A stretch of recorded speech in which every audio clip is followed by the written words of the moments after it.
MacLeod, 241 Sand Road. County dodged a pretty big bullet financially when the secure rural schools and PILT were included in the bailout package.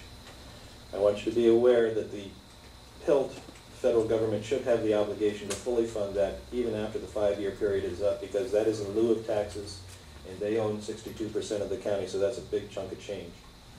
Secure rural schools is another issue.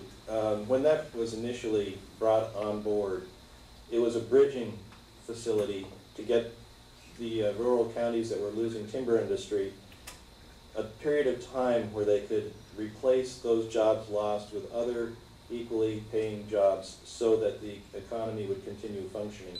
It was a bridge fund. At the end of 4 years, you probably ought to plan on it not being around anymore and have the county situated so that you can replace those funds with something else. It's a bridge fund, not a permanent fund. It failed 3 times in the House this year before it was included in that package.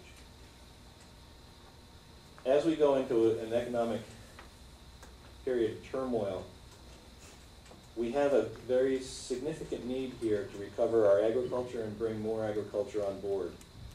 This county needs to be food self-sufficient as quickly as possible. In order to do that, we do have some policies that need to be modified in land use and water use. We will be having an in-stream flow rule come on board very soon. However, there are also many new options in terms of water resource management that we can bring together into a single package to prevent that the in-stream flow rule foreclosing on our opportunity to be able to feed ourselves.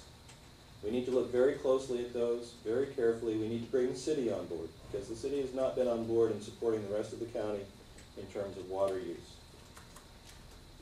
The mill may or may not survive this. I've told you before, we need to have a contingency plan for the day that comes if it doesn't work out. We should probably have some form of heavy industry down there on that dock, a part-time sawmill or something like that, so we can soften the blow on the cleanup costs that will be happening. There's about $5 million, I understand, in upgrades for the docks, for the port to perhaps take it over and make it a deep water facility to support the community. We need to pay attention to these things. We need to get them on board as quickly as possible.